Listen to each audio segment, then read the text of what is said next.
আজি সভা নহয়, আজি এই মছজিদ প্ৰাংগণত এই মছজিদটোৰ বিষয়ে চমু 1 মিনিট সময় কিছু অৱগত কৰিব বিচাৰিছোঁ আলহীবৃন্দক।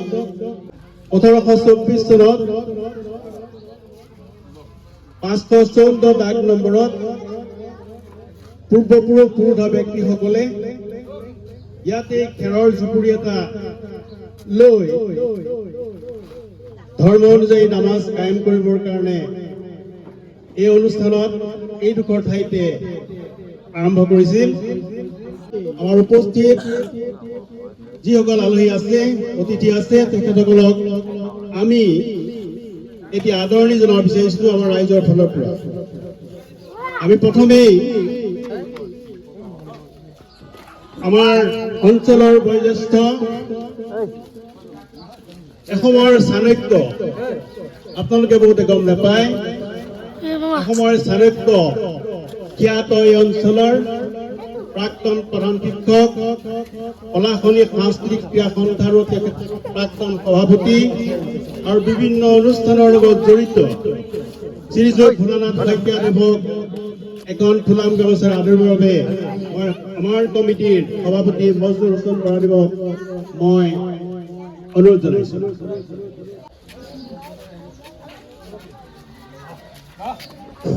সকলোৱে হাত তালি দিব।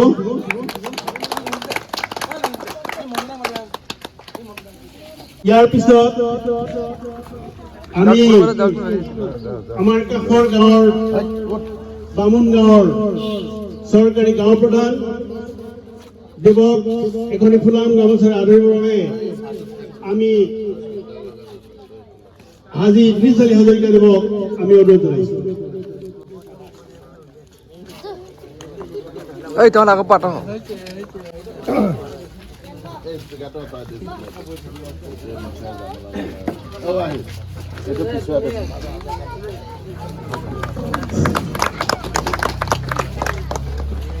ইয়াৰ পিছত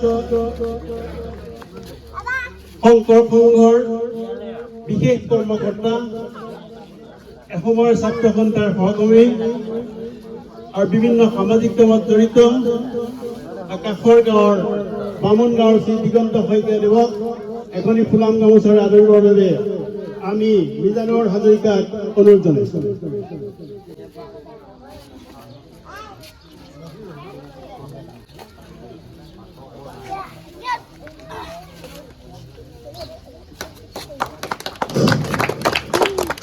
ইয়াৰ পিছত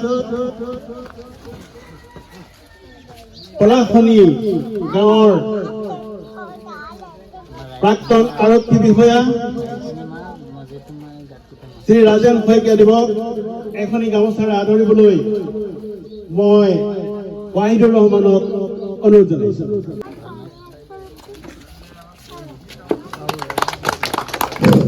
ইয়াৰ পিছত আমাৰ কলাখনি কিচামৰ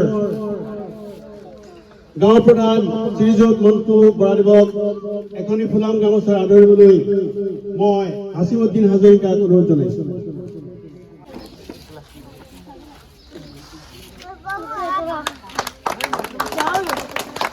ইয়াৰ পিছত আমি আদৰণি জনাবলৈ ওলাইছিলোঁ আমাৰ নিৰ্বাচিত প্ৰতিনিধি, আমাৰ এলেকাৰ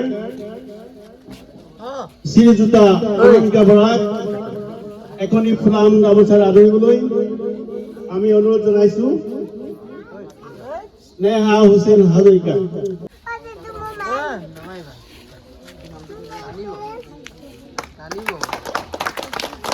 ইয়াৰ পিছত আমাৰ কাষৰে অতি আপোনজন লক্ষীকান্ত শইকীয়াক এখনি গামোচাৰ আদৰিবলৈ আমি ৰিপা হাজৰিকাক অনুৰোধ জনাইছোঁ।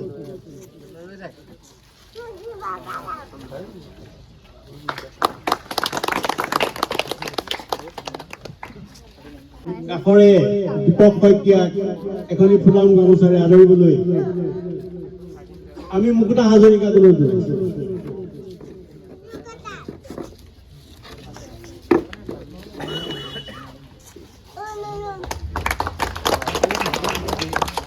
ইয়াৰ পিছত আমাৰ গাঁৱৰ ইমাম মৌলানা জয়নাল আবেদিন সাহেবক এখনি গামোচাৰে আদৰিবলৈ আমি নিৰ্মাণ কমিটিৰ সম্পাদক আবিদুৰ ৰহমানক অনুৰোধ জনাইছোঁ।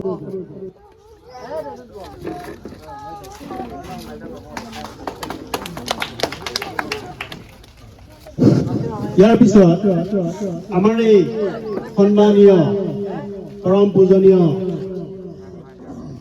হাজী বিচাৰী হাজৰিকাদেৱক এখনি ফুলাম গামোচাৰে আদৰিবলৈ আমি নুৰ ইছলাম বৰাক অনুৰোধ জনাইছোঁ।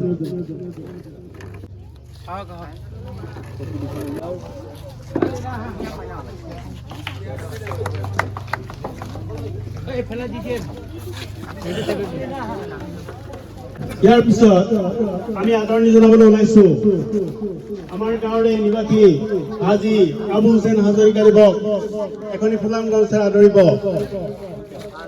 নিতু হাজৰিকা।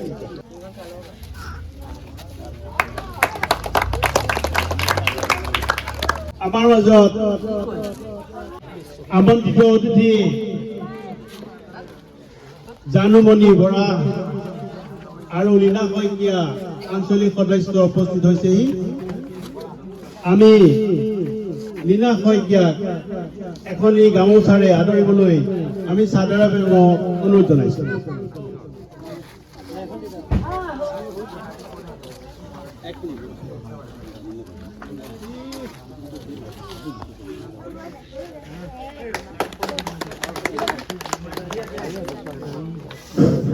ইয়াৰ পিছত জানুমণি বৰাক আদৰিবলৈ আমি আফিয়া বেগমক অনুৰোধ জনাইছোঁ।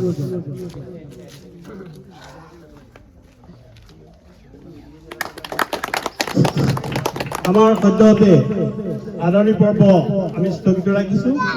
আজি ডেকা সকলে আৰু যিসকল উপস্থিত আছে তেওঁলোকৰ যত্নত ৰাইজৰ সহযোগত পুনৰ নিৰ্মাণ কৰাৰ কাৰ্যসূচী আৰম্ভ কৰিব বিচাৰিছোঁ। সেয়ে আমি আমাৰ জামে মছজিদ কমিটিৰ সভাপতি প্ৰমুখ্যে আমাৰ হাজীবৃন্দ লগতে অতিথিবৃন্দক আমি শুভাৰম্ভ কাৰ্যসূচীৰ খুঁটাৰ ওচৰলৈ নিবৰ বাবে আমি কৰ্মকৰ্তাসকলক আমি অনুৰোধ জনাব বিচাৰিছোঁ। আমাৰ যিমানখিনি কৰ্মকৰ্তা আছে কৰাৰ পিছতো নিৰ্মাণ কাৰ্যৰ লগত যিজন কাৰিকৰী বিদ্যাত পাৰ্গত মুকলিকৈ মিস্ত্ৰী আছে তেওঁ এখনি গামোচাৰে কমিটিৰ তৰফৰ পৰা আদৰিবলৈ আমি ধন হাজৰিকাক অনুৰোধ জনাইছোঁ। ইয়াৰ পিছত আৰু দুগৰাকী আমাৰ গাঁৱৰ জ্যেষ্ঠ ব্যক্তি উপস্থিত আছে চৈয়দুদ্দিন বৰা হাফিজ হাজৰিকা। তেওঁলোক দুজনকো আমি এখনি ফুলাম গামোচাৰে দুইজনকে আদৰিবলৈ ৱাহিদুৰ ৰহমানক অনুৰোধ জনাইছোঁ।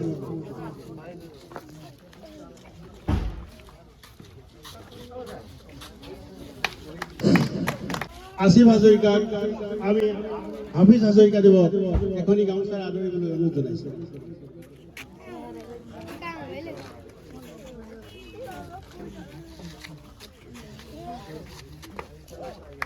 আৰু আমাৰ গাঁৱৰে ইতিমধ্যে অৱসৰপ্ৰাপ্ত আৰক্ষী বিষয়া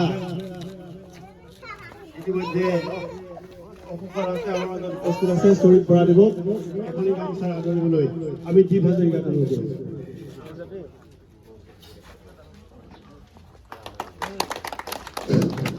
ৰাইজ ক্ষমা কৰিব, আমাৰ আদৰণি পৰ্ব সদ্যহতে স্থগিত ৰাখি আমাৰ কাৰ্যসূচীলৈ আগবঢ়াই জনাইছোঁ। আমি প্ৰথমে আমাৰ গাঁৱৰ হাজীদ্বয় আৰু লগতে অতিথিবৃন্দক আমি খুঁটাৰ ওচৰলৈ গৈ শুভাৰম্ভ কাৰ্যসূচী আৰম্ভ কৰিবৰ কাৰণে আমি বিনম্ৰ অনুৰোধ জনাইছোঁ। ধন্যবাদ। السلام على سيد المرسلين وعلى آله وأصحابه وأزواجه وذريته.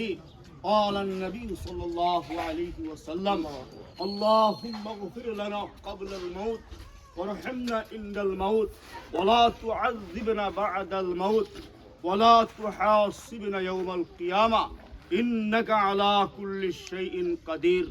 اللهم هدينا فيمن هديت وعافينا فيمن عافيت وتولنا فيمن توليت وبارك لنا فيما آتيت وقنا شر ما قضيت فإنك تقضي ولا يقضى عليك وإنه لا يذل من واليت ولا يعز من عاديت تباركت ربنا وتعاليت نستغفرك ونتوب إليك صلى الله على النبي الكريم صلى الله على النبي الكريم يا أرحم الراحمين مولاي كريم والله আমলক জিন্দা মোরদা হুকুলক তুই মাফ করে দিয়া আল্লাহ উম্মতে মুহাম্মদিক তুই মাফ করে দিয়া আল্লাহ গুতে আলামক তুই মাফ করে দিয়া আল্লাহ আমলক গুনাহ কবিরা সগীরা জনা অজনা শিরকি বেদাতি রাতি অন্দর দিন কখনো জানি অজানি যিমান ধরনের অন্যায় অপরাধী করেছো আল্লাহ সকলো গুণাৰ পৰা তবা কৰিছো আল্লাহ তোমাৰ দয়াৰ খাতিৰত তুই মাফ কৰি দিয়া আল্লাহ যি মসজিদ তোমাৰ ঘৰ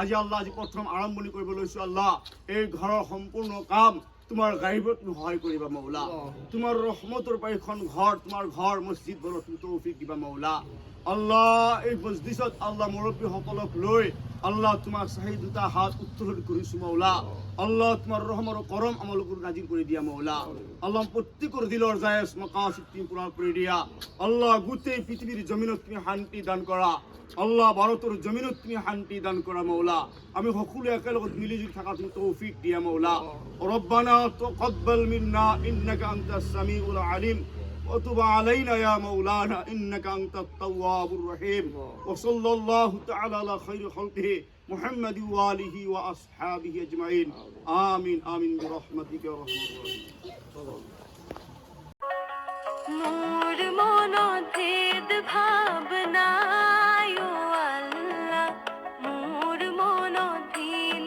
পরনায় আল্লাহ হিন্দু কি মুসলমান একে আল্লাহর ফরমান মোর মনত একে বিভা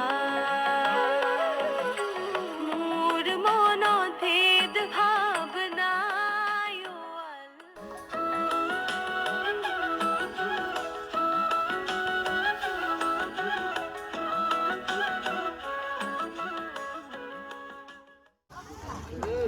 আহ্বানত আজি এই পবিত্ৰ স্থানত উপস্থিত হোৱা অতিথিবৃন্দ পৰম শ্ৰদ্ধাৰ বাইৰে গ'লে গ'ল কলাখনি জামা মছজিদ কমিটিৰ সভাপতি সম্পাদক প্ৰমুখ্য বিষয় সমস্ত অতি শ্ৰদ্ধাৰ উপস্থিত যুৱক যুৱতী গয়া ভাই ভাতৃ সমস্ত নিজকে আজি এনে এটি পবিত্ৰ দিনত পবিত্ৰ ক্ষণত পবিত্ৰ মুহূৰ্তত সদায় কাম কৰিব আহিবি তেতিয়া কলাখনি জামা মছজিদ নিৰ্মাণৰ কাৰ্যসূচীত অংশগ্ৰহণ কৰিবলৈ আমন্ত্ৰণ পাই আপোনাৰ সবৰ ওচৰত হোৱাটোৱে আমাৰ কাৰণে আছিল এটা সৌভাগ্য মই এনেধৰণেৰে ভবা নাছিলোঁ যে ইয়াত কিবা মই বক্তব্য ৰাখিব লাগিব কিন্তু আহ্বায়ক কমিটিৰ তৰফৰ পৰা দুএষাৰ কোৱাৰ আমাৰ ওচৰত আহ্বান আহিছে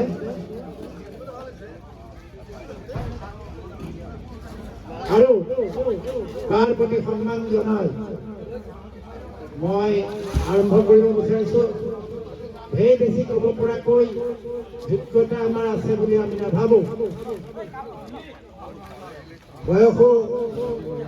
বয়সো আজিকালি ক'বলৈ কিছু বাধা দিয়ে মানে আজিকালি শব্দ বিচাৰিবলৈ অলপ দিগদাৰ হয় তথাপি আহ্বায়ক কমিটিৰ তৰফৰ পৰা আমালৈ অহা আহ্বানৰ প্ৰতি সন্মান জনাই দুএষাৰ ক'বলৈ আগবাঢ়িছোঁ আহ্বায়ক কমিটিৰ তৰফৰ পৰা কোৱা হৈছিল, নিশ্চয় মোৰ যদি দিগদাৰ হোৱা নাই, স্মৃতিত 1724 চন 1724 চন তাৰ অৰ্থটো আমাৰ যুৱ প্ৰজন্মই বহুতে নাজানে। 1724 আগত তাৰমানে ইয়াত মানুহ নাছিল নেকি? এই অঞ্চলটোত ইছলাম ধৰ্মী লোক নাছিল নেকি? নিশ্চিতভাৱে তাৰ প্ৰশ্নৰ উত্তৰ আছে। যুৱ প্ৰজন্মই নাজানে যে 1826 চনত ইয়াণ্ডাবু সন্ধি হৈছিল আৰু এই ইয়াণ্ডাবু সন্ধিৰ পিছত ম্যানমাৰৰ পৰা অহা মানে 26 চনৰ আগত ম্যানমাৰ মানৰ দেশৰ পৰা অহা অত্যাচাৰী মান ৰজা নিংগি মাহা কিলোৱা আৰু তেনেধৰণৰ সেই আখৰিক স্বভাৱৰ লোকসকলৰ অত্যাচাৰত অসমত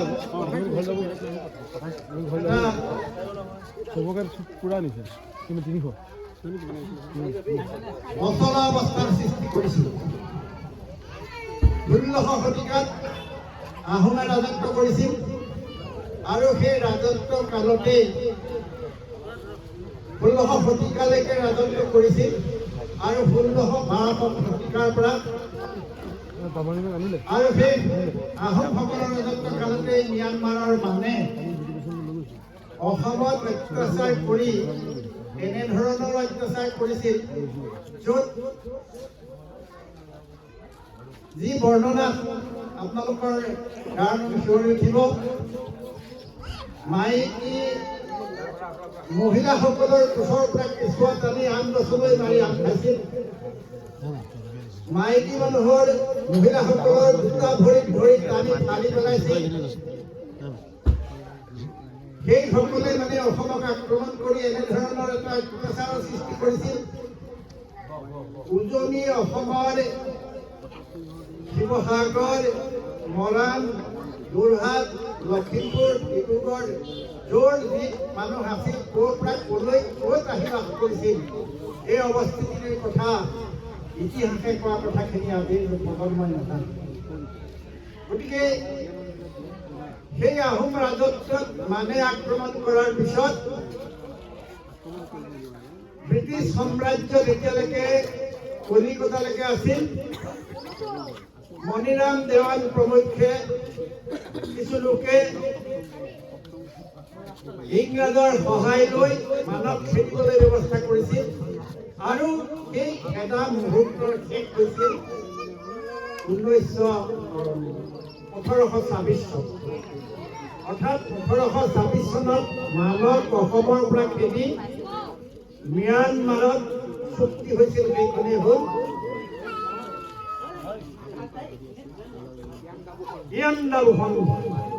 সেইখনেই হ'ল ইয়াণ্ডাবু সন্ধি আৰু ইয়াণ্ডাবু সন্ধি 1826 হৈছিল। ইয়াত কিন্তু এই মছজিদ ভাগ কাঠৰ খুঁটাৰে আৰম্ভ হৈছিল 1740। তাৰমানে মানৰ আক্ৰমণতো ইয়াত তেতিয়া মানুহ। মই অকণমান ইতিবৃত্তটো এইকাৰণে ক'ব বিচাৰিছোঁ, যিহেতু ইতিহাসৰ লগত মই জড়িত। কোনোবাই মোক ইতিহাস বুলিয়ে কয়। আপোনালোকে জানে যে পলাশনিত এখন এৰাবাৰী আছে। এখন এৰাবাৰী বুলি কয়, এতিয়াও এৰাবাৰী ৰাস্তাত চবকে দিলে। জংঘল অটব্য, কাষতে বিল। বিলেই নহয়, কিন্তু এটা সময়ত তালে ব্ৰহ্মপুত্ৰ আহিছিল। তাৰ প্ৰমাণটো মই কম। ইপিনে আছে এটা দলৈ ভেটি, আপোনালোকে জানে নে নাজানে? আৰু ইফালে আছে বাপুঘাট, নৰালীৰ ওচৰত বাপুঘাট। ঘাট ক'ত থাকে? ঘাট ক'ত থাকে? নদীৰ কাষত।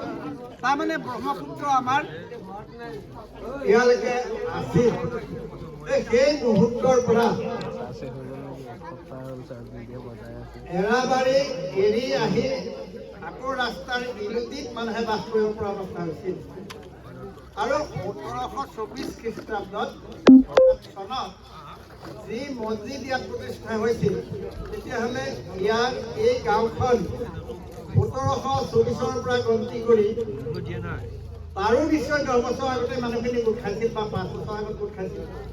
ইমান পুৰণি এখন পলাশনি গাঁও, ইয়াৰ বসবাস কৰা মানুহ ক'ৰ, এই কথাটো কোনেও ক'ব নোৱাৰে। যোৰহাটৰ পৰা আহিছিল, শিৱসাগৰৰ পৰা আহিছিল নে ডিব্ৰুগড়ৰ পৰা আহিছিল, বিভিন্ন মানুহ মানৰ খেদাত ঘৰ কাছতি হেৰাই বিভিন্ন স্থানত বসতি কৰিছিল। আৰু আহোম ৰাজত্বই সেই মানৱ আঁতৰাব নোৱাৰাত ব্ৰিটিছৰ সহায়ত মানৱ খেদি ব্ৰিটিছে ১৮২৬ চনৰ পৰা ১৯৪৭ চনলৈকে ভাৰতত শাসন কৰিছিল। সিমানখিনি ইতিহাসৰ মাজতো যে ১৬২৬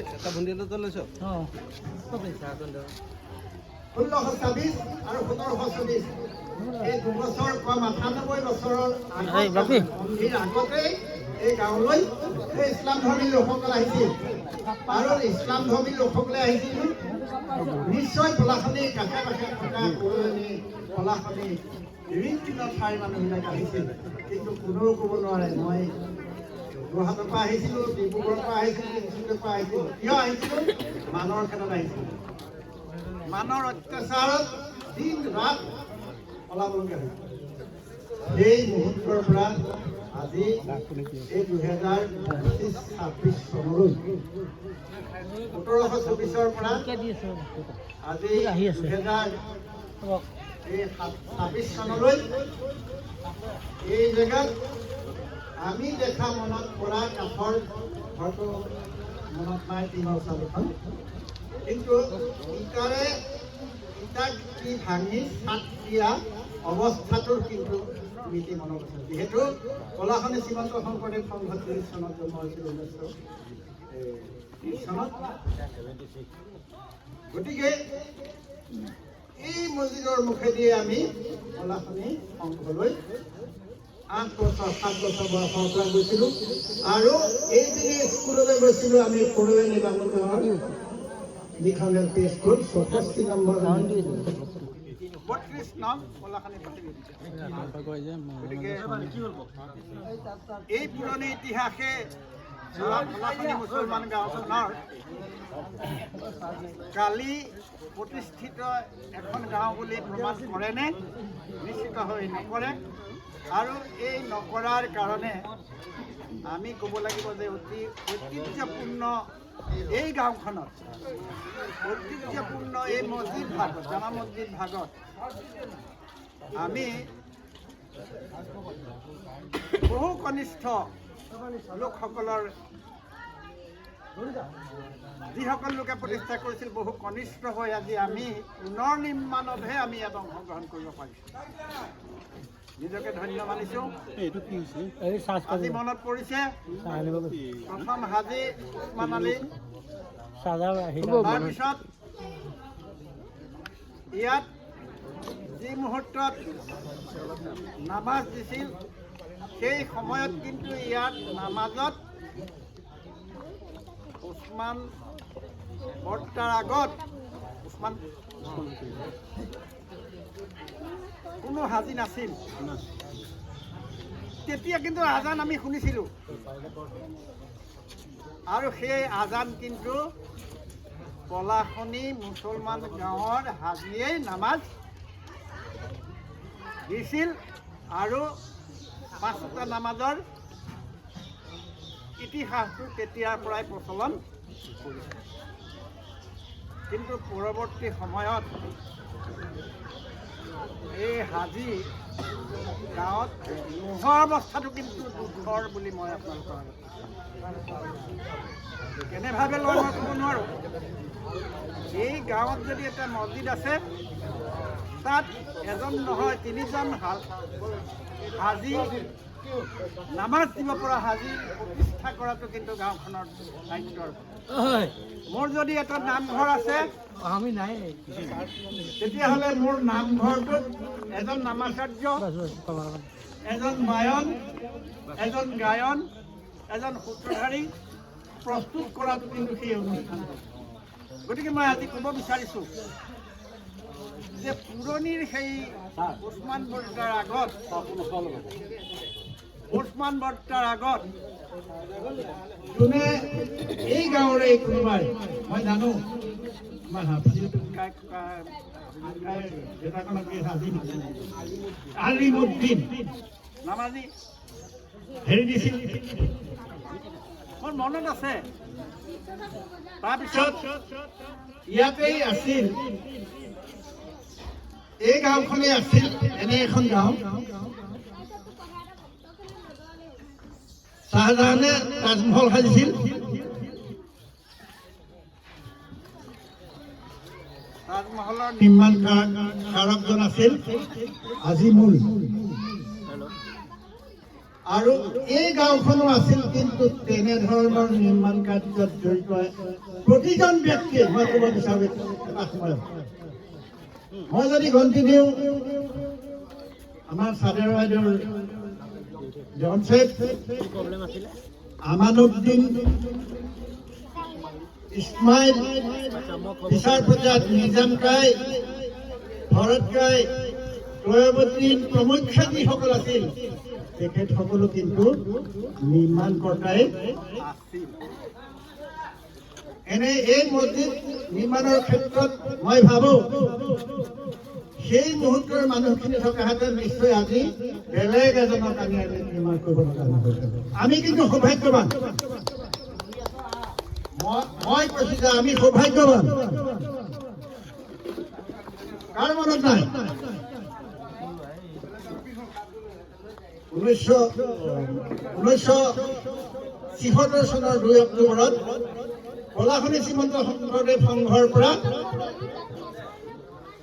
যিকোনো কাৰণতেই পলাশনীৰ মানুহখিনি আঁতৰি আহিছিল, যিকোনো কাৰণতে। আৰু তাত নিৰ্মাণ কৰিবলৈ লৈছিল এতিয়া থকা 84 ফুট 40 ফুটৰ নামঘৰটোৰ নিৰ্মাণকৰ্তা আছিল কিন্তু ওচমান আমানুদ্দিন আৰু জমছেদ। আৰু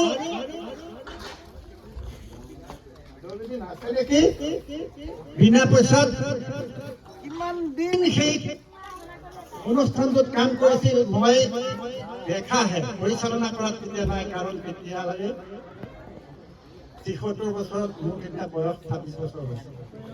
মই স্কুলত শিক্ষকতা কৰোঁ, কিন্তু দেখিছোঁ প্ৰায়খিনি মানুহেই যিদিনাখন পলাশনী এই মানুহখিনি কাৰোবাৰ কাম নাথাকে সেইখিনিক লৈ গৈ তাত সেই নিৰ্মাণ কাৰ্যত লাগে। আপফৰাকী শব্দটো নিশ্চয় বুজিছে, পইচাও দিব নালাগে, চাহো খুৱাব। সেই সম্প্ৰীতিটোৰ কথা ক'ব বিচাৰিছোঁ মই, সেই সম্প্ৰীতিটোৰ কথা ক'ব বিচাৰিছোঁ। যিটো সম্প্ৰীতি যেতিয়া আছিল 70-80 দশকত, আজি কিন্তু সেই সম্প্ৰীতিটো আমি ক'ৰবাত কেনে লাগিছে নেকি? যদি কেনে লাগিছে, এই কেনা কিন্তু আমি গুচাব লাগিব। মই আহ্বান জনাইছোঁ, এই সুন্দৰ মুহূৰ্তত মই অতীতৰ সেই লোক যিসকলে পলাশনী গাঁও, পলাশনী মুছলমান গাঁও, পলাশনী মছজিদ, পলাশনী শ্ৰীমন্ত শংকৰদেৱ সংঘ, পলাশনী শংকৰী সংস্কৃতি বিকাশ কেন্দ্ৰকে সমক্ষ কৰি বৰ নামঘৰলৈকে নিৰ্মাণ কৰিছিল, সেইসকল কিন্তু আমাৰ নিচিনা ইউনিভাৰ্চিটিৰ চাৰ্টিফিকেট পোৱা লোক আছিল নেকি? MV ফেল বা MV পাছ। আমি কিন্তু এই মুছলমান গাঁওখন বিচাৰিলে এতিয়া নিশ্চয় 20-25টা ইউনিভাৰ্চিটি ডিগ্ৰীধাৰী পাম। কিন্তু কি কৰিছে তাৰ প্ৰশ্ন কৰিলে কিন্তু বেয়া পাব নকওঁ। মই এবাৰ কি কৰিলো, ইউনিভাৰ্চিটি চাৰ্টিফিকেট লৈ বা মোৰ লগৰখিনি ইউনিভাৰ্চিটি চাৰ্টিফিকেট লৈ কি কৰিছে মই সেয়া ব্যাখ্যা নকৰো। কিন্তু আমিবিলাকে কিন্তু সেয়া চিন্তা কৰিবৰ হ'ল। শ্ৰীমন্ত শংকৰদেৱ সংঘ জন্মৰ কাহিনীত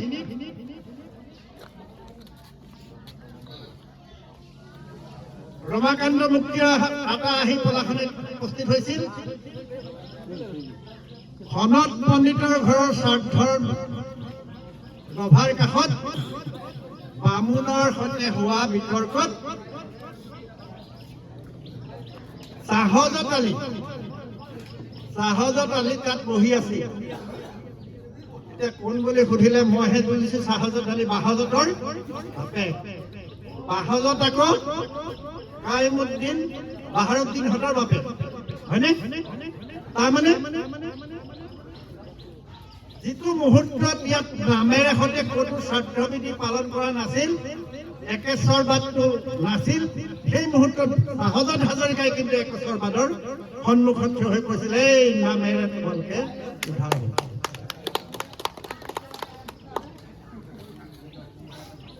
মই এই কথাটো এইকাৰণে কৈছো, এতিয়া চাহজাদ আলি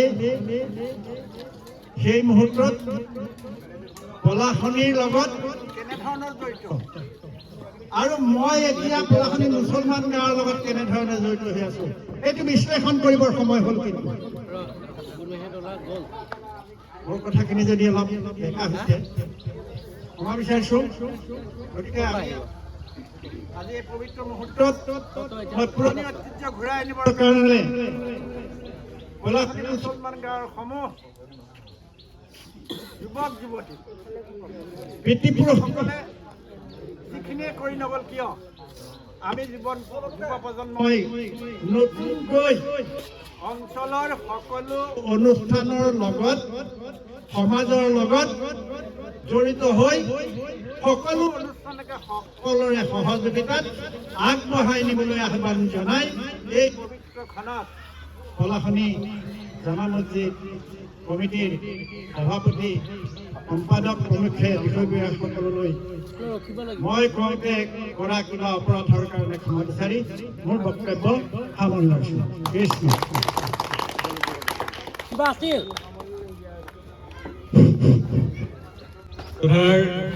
মাহমুদ আহি কিয় কৰিম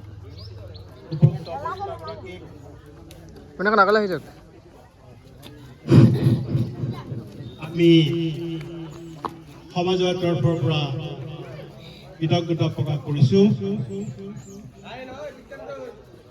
পুৰণি বহুত ঐতিহ্য আৰু ইতিমধ্যে সম্প্ৰীতিৰ কথা অৱগত কৰিলে, যিবিলাক যিখিনি কথা আমি নুশুনিছিলো নাজানিছিলো, সেয়ে তেখেত যেন আমাৰ মাজত ঈশ্বৰে বহুদিন জীয়াই ৰাখক, আমাক জ্ঞান দিবলৈ তেখেত থাকক। আমি সৰুৰ পৰা তেখেতৰ অনুসৰণ কৰি আহিছো। ইতিমধ্যে কৈছো যে অঞ্চলৰ জিলাখনৰ চাৰিঘাট পলাশনি এসময়ত নাটৰ ৰজা জন্ম হৈছিল, আৰু সেই গুৰিডাল মোটামুটি তেখেতে এতিয়াও ধৰি ৰাখিছে। আমি সকলোৱে আশীৰ্বাদো কৰিছো, দোৱাও কৰিছো তেখেত দীৰ্ঘায়ু কৰক, আৰু তেখেতৰ বক্তব্যখিনিক আমি আদৰণি জনাই আমি আন এজন বিভিন্ন অনুষ্ঠানৰ লগত জড়িত শংকৰ সংঘৰ লগত জড়িত বামুণগাঁও নিবাসী দিগন্ত শইকীয়াক দুআষাৰ আগবঢ়াবলৈ আমি অনুৰোধ জনাইছো।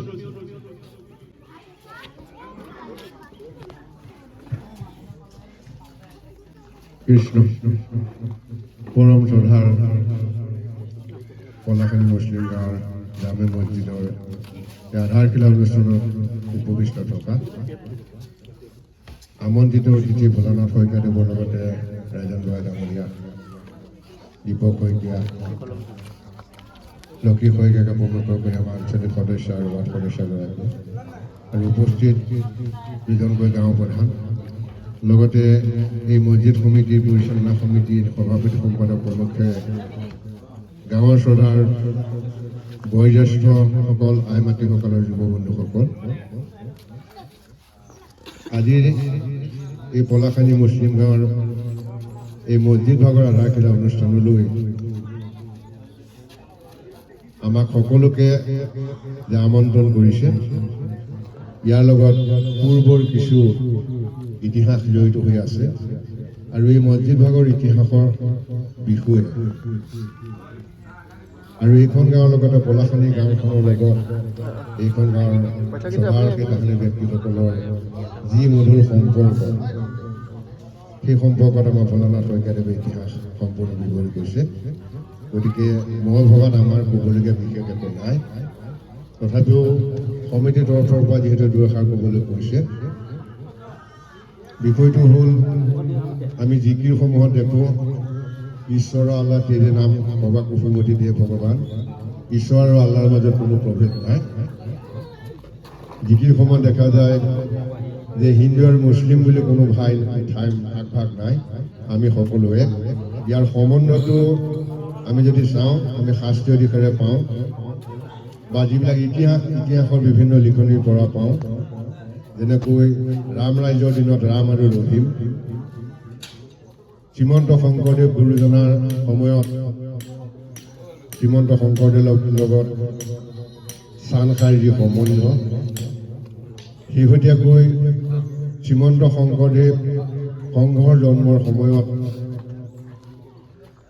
ৰমাকান্ত মুক্তিয়াতা সনত পণ্ডিতৰ লগত চাহাদত আলী হাজৰিকাৰ যি সম্বন্ধ, এই সম্বন্ধ ইতিহাসৰ লগত সম্পৰ্কিত হৈ আহিছে। গতিকে আমি এই দিশসমূহ চাই পেলাই বৰ্তমান সময়ত যি সমাজ ব্যৱস্থাত হিন্দু মুছলিমৰ যি বিভেদৰ ৰাজনীতি চলি আছে, সেইসমূহ আমি দূৰীকৰণ কৰিব লাগিব। যিহেতু ইতিহাসে আমাক যিহেতু ভাগ কৰা নাই, সকলোৰে মাজত সদ্ভাৱ আৰু বন্ধুত্ব ৰাখিছে, আমি সেয়া জীয়াই ৰাখিব লাগিব। ভোলানাথ শইকীয়াদেৱে ক'লে যে শংকৰদেৱ সংঘৰ জন্মৰ সময়ত সনত পণ্ডিতৰ ঘৰত এক নাম ব্যৱস্থাৰ জৰিয়তে সনত পণ্ডিতৰ ঘৰৰ সেই চাহসভা সমাপন কৰিবলৈ চাহাদত আলী হাজৰিকাৰ যি বলিষ্ঠ ভূমিকা, তেখেতে ভকতসকলক কৈছিল যে আপোনালোকে পণ্ডিতক অকলশৰে কৰি নাযাব, তেখেতক আপোনালোকে এক নামৰ জৰিয়তে তেখেতক উদ্ধাৰ কৰি যাওক, তেখেত বিপদত পৰিব বুলি যাবলৈ ধৰা ভকতসকলক আগবেঠি ধৰি তেখেতক উদ্ধাৰ কৰাৰ ব্যৱস্থা বলিষ্ঠ পদক্ষেপ গ্ৰহণ কৰিছে। ইয়াৰ বিষয় হৈছে এটাই যে আমি হিন্দু আৰু মুছলিমৰ মাজত বিভেদ আনিব নালাগে, আৰু হিন্দু মুছলিমৰ বিভেদৰ বিষয়বস্তুবিলাক বৰ্তমান ৰাজনৈতিক লাইনত হৈছে। ইয়াৰ কথাটো হৈছে, যিহেতু অসমীয়া মুছলিম বা গৰীয়া জাতীয় পৰিষদ, এয়া হৈছে খিলঞ্জীয়া মুছলিম, আৰু বৰ্তমান বাংলাদেশৰ পৰা প্ৰৱৰ্তিত হোৱা, আমি বিভিন্ন সময়ত কৈ আহিছোঁ চৰকাৰী ব্যৱস্থাৰ দ্বাৰা হোৱা, সেইসকল আৰু খিলঞ্জীয়া মুছলিমসকলৰ মাজত আকাশ আৰু পাতালৰ পাৰ্থক্য আছে। খিলঞ্জীয়া মুছলিমসকলৰ বা অসমীয়া মুছলিম বুলি যিটো কোৱা হয়, এটা ৰাম ৰহিমৰ সম্পৰ্ক, গুৰুজনা চানখাইৰ সম্বন্ধ, আৰু শেহতীয়াকৈ সনত পণ্ডিত ৰমাকান্ত মুক্তিয়াতা আৰু চাহাদত আলী হাজৰিকাৰ যি সম্বন্ধ, এই সম্বন্ধৰ মাজত যাতে বৰ্তমান ৰাজনৈতিক লাইনত আহিব পৰা যিবিলাক বক্তব্য, যিবিলাক কথা, এইবিলাকক আমি গুৰুত্ব প্ৰদান কৰাৰ প্ৰয়োজন নাই। আমি পূৰ্বপুৰুষসকলৰ সেই সম্বন্ধ, সেই সম্পৰ্ক, সেই সদ্ভাৱ সেইটো জীয়াই ৰাখিব লাগিব, আৰু আমাৰ মাজত যাতে পূৰ্বসকলৰ সেই সম্বন্ধ, আইজাক আমি দেখা যাওঁ ৰাম ৰহিম বুলি ক'বলৈ গ'লে তেখেতো সেই আল্লাৰে অৱদান, আল্লাৰে সৃষ্টি, আল্লাৰ প্ৰেৰিত দুটি আছিল, আৰু শ্ৰীৰামচন্দ্ৰও সেই প্ৰভু ভগৱন্তৰ এজন অৱদান, গুৰুজনক সেইমতে, হয়নে, চানখাইৰো সেইমতে। আৰু শেহতীয়াকৈ আমি চাওঁ আপাদেউ আৰু সনত পণ্ডিত আদি কৰি মণিপদ বাইকল শংকৰ সংঘৰ জন্মলগ্ন সময়, আৰু চাহাদত আলী হাজৰিকাও সেই আল্লাৰে অৱদান আছিল। ইয়াৰ কাৰণটো হৈছে তেখেতসকলক পঠোৱা হৈছে যাতে ভাৰতবৰ্ষ হওক, অসমৰ হওক, সমাজ ব্যৱস্থাৰ মাজত হিন্দু মুছলিমৰ মাজত যাতে বিভেদ সৃষ্টি হয়, অশান্তি বা অপ্ৰীতিকৰ পৰিস্থিতিৰ সৃষ্টি নহয়, সেই বস্তুটো ধৰি ৰাখিব লাগিব। কিন্তু শেহতীয়াকৈ আজি সমাজ ব্যৱস্থাবিলাকত যিবিলাক অসুয়া অপেক্ষা সংঘাত চুৰি ডকাইতি আদি কৰি চলিছে এইসকলৰ লগত এই পূৰ্বপুৰুষৰ যি সম্বন্ধ সেইসকলৰ মাজত কোনো সম্বন্ধ নাই শেহতীয়াকৈ ৰাজনৈতিক লাইনেদি অহা সেই পূৰ্ববংগীয় মুছলিমসকলৰহে তেনেধৰণৰ চিন্তাধাৰা মানসিকতা আছে আৰু পৰাপক্ষত আমি সকলোৱে মিলি তেখেতসকলো যিহেতু ইয়াতে আছে বা অসমৰে বা ভাৰতৰে বাসিন্দা আমাৰ এই পূৰ্বপুৰুষসকলৰ বা আল্লাহ বা ঈশ্বৰৰ সেই অৱতাৰী পুৰুষসকলৰ যি সম্প্ৰীতি বা সদ্ভাৱ এইখিনি বৰ্তাই ৰখাৰ ক্ষেত্ৰত আমি সকলোৱে কিন্তু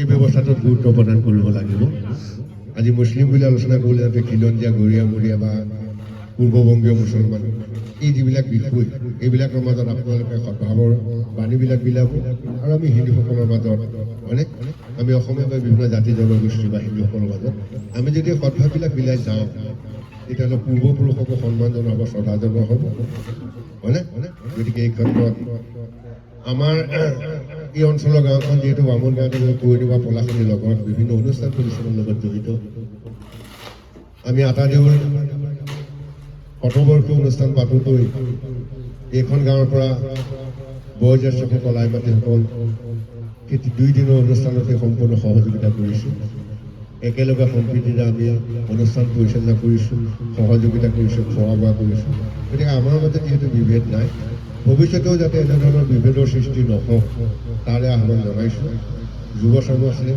আইসকলো আছে সদ্ভাৱ আৰু সম্প্ৰীতি জীয়াই ৰাখিলে আজি এই অনুষ্ঠানৰ সহযোগিতাটো তেহে সফল হ'ব আৰু যদি সদ্ভাৱ নাথাকে তেতিয়াহ'লে আজি এই অনুষ্ঠানটোত আমাৰ আৰু আপোনালোকৰ যি সম্বন্ধ বা যি সহযোগিতা সেইটো অথলে যাব এই ক্ষেত্ৰত আপোনালোকে এই বিষয়টো বৰ্তাই ৰাখিবলৈ মই অনুৰোধ জনাই মোৰ ক'বলগীয়া 2 এষাৰ মই ইমানতে সামৰণি কৰিছোঁ নিশ্চয় ক্ষমা কৰিব পৰম শ্ৰদ্ধাৰ ৰাইজ মই কৈছোঁৱেই 40% কমিছে আচল কথা এটা ক'বলৈ মই থাকিব আগৰ দিনত ইঘৰে সিঘৰক ঘৰ সাজি দিছিল ইঘৰে সিঘৰৰ ঘৰ চাল চাই বেৰ লেপি ডাঙৰ ল'ৰাটোৰ বিয়া পতাত তামোলৰ পৰা দৈ গাখীৰ ফল চাউললৈকে দি পেলাই সহায় কৰি বিয়াখন পাতি থৈ আহিছিল এতিয়া কিন্তু সেইটো এতিয়া এটা আছে মই পাহৰিলোঁ ৰজা ঘৰে এনেধৰণৰ অনুষ্ঠানক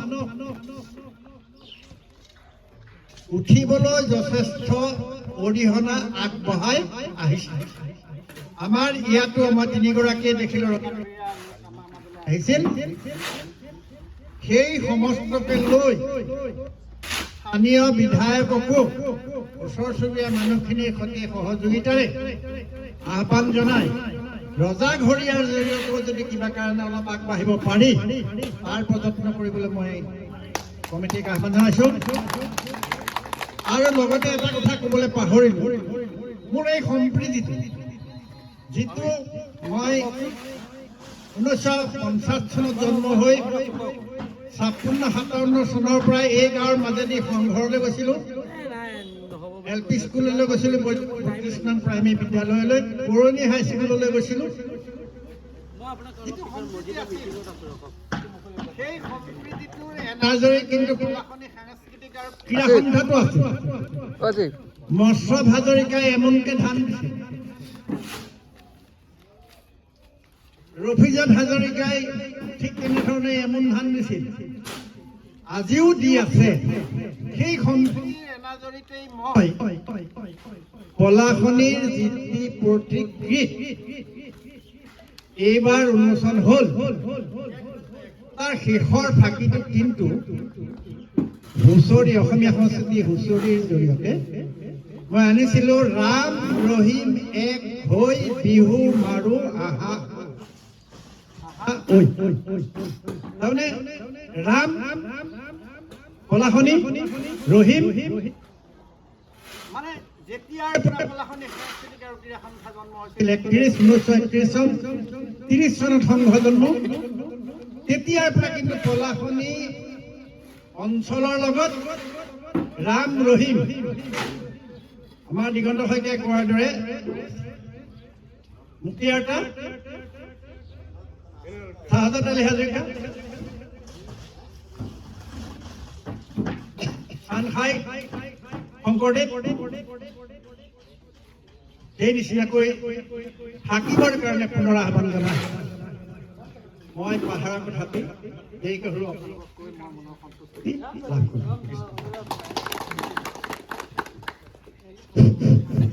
আমি বক্তা দিগন্ত শইকীয়াদেৱক পুৰণি বহুত তথ্য অৱগত কৰি ৰাইজক কৃতাৰ্থ কৰিলে, সাহস জন্মালে, মন্ত্ৰী এনেদৰে আগবঢ়াই নিয়াৰ ক্ষেত্ৰত আমাক কিছু সবল দিলে।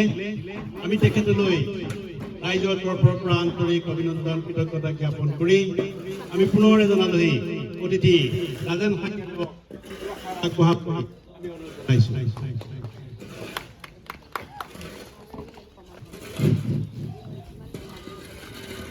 শ্ৰদ্ধাৰ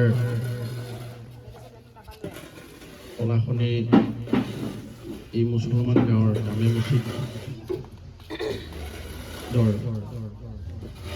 সভাপতি, ছেক্ৰেটাৰী আৰু ইয়াৰ লগত জড়িত গাঁৱৰ বয়োজ্যেষ্ঠসকল আৰু আই মাতৃসকল, এই সকলোলৈকে মোৰ আন্তৰিক শ্ৰদ্ধা আগবঢ়ালোঁ।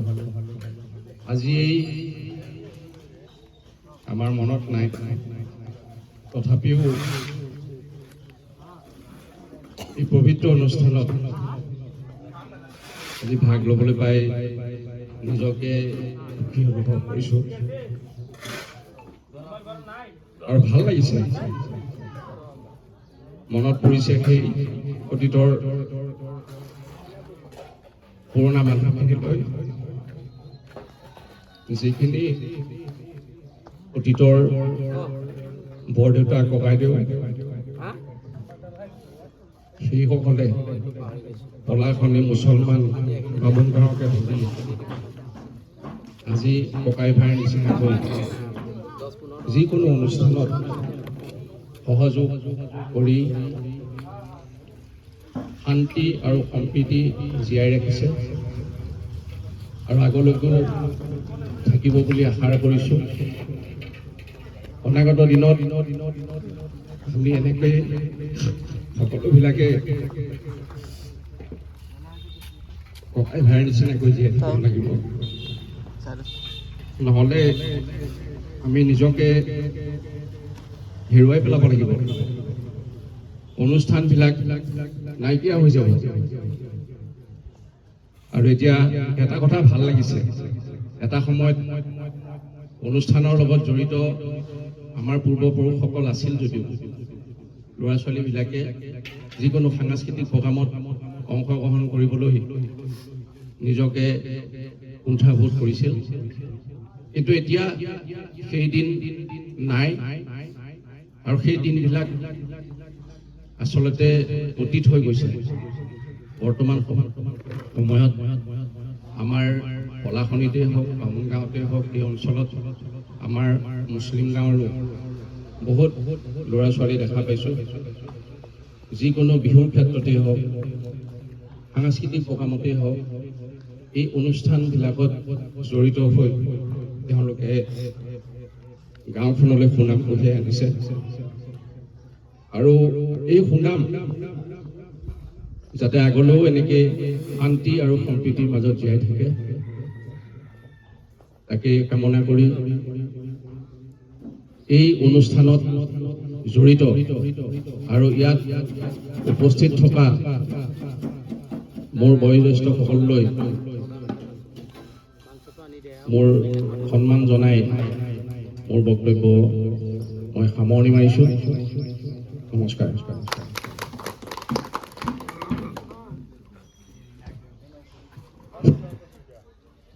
আমি শ্ৰীযুত ৰাজেন শইকীয়াদেৱক ধন্যবাদ আৰু কৃতজ্ঞতা জনাইছোঁ। চমু সাৰুৱা ভাষণৰে আৰু বেদনা ভৰা কথাৰে আমাক যিখিনি আপ্লুত কৰিছে আমি সান্তনা ল'বলৈ বাধ্য। আমি তেখেতলৈ পুনৰ ধন্যবাদ জনাই আমাৰ মাজত উপস্থিত থকা আঞ্চলিক নিৰ্বাচিত সদস্য আলীনা বৰাক দুআষাৰ আগবঢ়াবলৈ আমি অনুৰোধ জনাইছোঁ।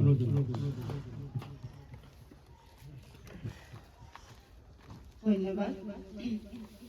কলাখনি জামে মছজিদ আধাৰশিলা স্থাপন কাৰ্যসূচীত উপস্থিত থকা কলাখনি জামে মছজিদৰ সমূহ সদস্যসকল আৰু মঞ্চত উপস্থিত থকা গণ্যমান্য বয়োজ্যেষ্ঠ ব্যক্তিসকল সকলোলৈ পোনপ্ৰথমে মই মোৰ নমস্কাৰ জ্ঞাপন কৰিছোঁ।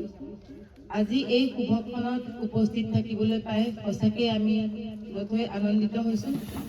কাৰণ এই কলাখনি গাঁৱৰ আৰু মুছলমান গাঁৱৰ লগত যিটো সম্পৰ্ক, আমাৰ ঐতিহ্য যিটো আমাৰ ভোলা শইকীয়া ডাঙৰীয়াই আপোনালোকৰ আগত ব্যক্ত কৰিছে, আৰু আমি যিখিনি কথা নাজানিছিলোঁ আজি এই মঞ্চৰ পৰাই আমি সেই দুআষাৰ শিকি পেলাই যাবলৈ পালোঁ। তাৰ বাবে তেখেতক অশেষ ধন্যবাদ জ্ঞাপন কৰিলোঁ, আৰু আগলৈও তেখেতৰ পৰা আমি ইতিহাসখিনি পুনৰাবৃত্তি কৰিবৰ বাবে আমি আশা ৰাখিলোঁ। আৰু মছজিদ কমিটিৰ সমূহ সদস্যক আমি শুভেচ্ছা আৰু ধন্যবাদ জ্ঞাপন কৰিলোঁ যে যি ঐতিহ্যত যিখিনি আমাৰ সম্প্ৰীতি এনাজৰীডাল বান্ধ খাই আছিল, সেই এনাজৰীডাল আকৌ পুনৰাবৃত্তি হৈছে বুলি আজি এই অনুষ্ঠান ভাগৰ পৰাই আমি প্ৰমাণিত হৈছে। আৰু আগন্তুক দিনবিলাকত আমি দুইখন গাঁও আৰু ওচৰতে আমাৰ বামুণ গাঁও আছে, কাৰণ এই এটা লাইনতে আমাৰ কলাখনি মুছলমান গাঁও বামুণ গাঁও পৰে। গতিকে আমি মুছলমান গাঁওখনকো কোনোদিন আমি বেলেগৰ এখন গাঁও বা বেলেগ এটা বস্তু আমি অন্য এটা জাতি এনেকুৱা বুলি কোনোদিন ভবা নাই। কাৰণ আমি সৰুৰ পৰা দেখি আহিছোঁ, ইয়াতে খেল ধেমালি পাতোঁতে মই ইয়াতে জিকিৰো গাইছোঁ সৰুতে। গতিকে ইয়াৰ লগত আমাৰ যথেষ্ট সম্পৰ্ক আছে, আৰু ইয়াৰ সমূহ মোৰ বন্ধু বান্ধৱী সকলো আছে, ভাইটিসকল আছে, সকলোৰে লগত বৰ সুন্দৰভাৱে আমি এটা সম্পৰ্ক গঢ়ি উঠিছে। আৰু আগন্তুক দিনত আমি চৰকাৰৰ ফালৰ পৰা যিখিনি সহায় সুবিধা আমি আগবঢ়াই আনিব পাৰোঁ, আমি তাৰ বাবে লক্ষ্য ৰাখি আমি চেষ্টা কৰিম যে ইয়াত আমি কেনেধৰণৰ কি আঁচনি দি পেলাই আমি তেওঁলোকক উপকৃত কৰিব পাৰোঁ। আমি যথেষ্ট চেষ্টা চলাই আছোঁ, কাৰণ পৌৰাণিক যি ধৰ্মীয় অনুষ্ঠানসমূহলৈ যি এটা আমাৰ অনুদান আগবঢ়াইছে, সেই অনুদান ভাগত আমি এই কলাখনি জামে মছজিদ ভাগ সোমাব পাৰোঁ নেকি তাৰ প্ৰচেষ্টা আজি কেইদিনমানৰ পৰা চলিয়ে আছে। মই তেখেতসকলক অৱগত কৰোৱা নাই, কাৰণ কামটো হোৱা নাই, গতিকে মই তেখেতসকলক অৱগত কৰা নাই। যেতিয়া হ'ব মই জনাম। গতিকে মোৰ এই গাঁওখনত মোৰ এটা আগৰ সৰুৰ পৰা এটা সম্পৰ্ক আছে যে এইখন গাঁৱতে মোক বিক্ৰী কৰি থৈছিলে সৰুতে, মোৰ মনত আছে। মাহঁতে কয়, পিছত আইতা ঢুকোৱাৰ সময়ত আহি পেলাই 1 টকা 25 পইচা দি পেলাই মোক আকৌ মুকলি কৰিছিল। এই তেতিয়াৰ পৰা মানে এটা ভাবি থওঁ, এইখনো মোৰ এখন গাঁও বুলিয়ে ভাবি থওঁ, নিজৰ জন্মস্থান বুলিয়ে ভাবি থওঁ। কাৰণ এইখন গাঁৱৰ সকলো সদস্যৰ লগত মোৰ এটা বেলেগ সম্পৰ্ক আছে, ৰাজনৈতিকেই হওক বা সামাজিকেই হওক বা ব্যক্তিগত হওক, বেলেগ এটা সম্পৰ্ক আছে। গতিকে আজি এই অনুষ্ঠানত মোক মাতি দুআষাৰ ক'বলৈ সুবিধাকণ প্ৰদান কৰাৰ বাবে তেখেতসকলক নথৈ মই আনন্দিত হৈ মই ধন্যবাদ জ্ঞাপন কৰিছোঁ। আৰু সকলো বয়োজ্যেষ্ঠ উপস্থিত থকা ব্যক্তিসকলক মোৰ পুনৰবাৰ নমস্কাৰ জ্ঞাপন কৰি এই অনুষ্ঠান ভাগ যাতে সুকলমে পাৰ হয় তাৰ বাবে ভগৱান আল্লাহৰ ওচৰত দোৱা কৰি সকলোলৈকে শুভেচ্ছা জ্ঞাপন কৰি মই মোৰ ক'বলগীয়াখিনি ইমানতে অন্ত পেলালোঁ। ধন্যবাদ।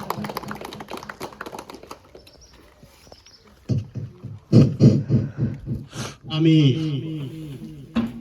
দিনা বাদেৱৰ বক্তব্যত আমি আশাৰ ৰেঙনি দেখা পাইছোঁ। সম্প্ৰীতিৰ বক্তব্য আগবঢ়াইছে আমাৰ গাঁৱৰে ছোৱালী, তেওঁ ইতিমধ্যে কৈছেই। গতিকে আমি তেওঁৰ প্ৰতি কৃতজ্ঞতা মৰমো আছে, আৰু ঈশ্বৰেও তেওঁলোকক বহুকাল আগুৱাই নিয়ক, বহুদিন আগুৱাই নিয়ক, ভাল কৰ্ম কৰক, আৰু আগলৈ যাওক। আমাৰ কলাখনিৰ নাম হ'ব, অঞ্চলৰ নাম হ'ব, বুজাবুজি আগবাঢ়ি যাওক। তেওঁৰ বক্তব্যৰ প্ৰতি সমৰ্থন জনাই আমি কৃতজ্ঞতা জ্ঞাপন কৰি আমি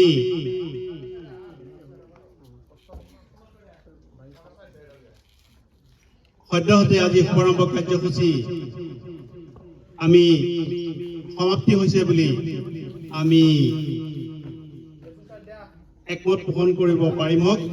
সেয়ে আমাৰ যিসকল অতিথি আহি আমাক আপ্লুত কৰিলে, আমাক সাহস দিলে, অদূৰ ভৱিষ্যতেও তেখেতসকলক সময়ে সময়ে আহি কাম কৰা মুহূৰ্তত এপাক দুপাক মাৰি আমাক পৰামৰ্শ দান কৰিব, খবৰ ল'ব আৰু বিভিন্ন সহযোগিতা বিভিন্নজনে আগবঢ়াইছিল আৰু নিশ্চয় সেই সহযোগিতা থাকিব। যিহেতু কাষৰে গাঁও, ইয়াত হিন্দু মুছলমান কথা নাই, মন্দিৰ একেটাই, মছজিদ একেটাই।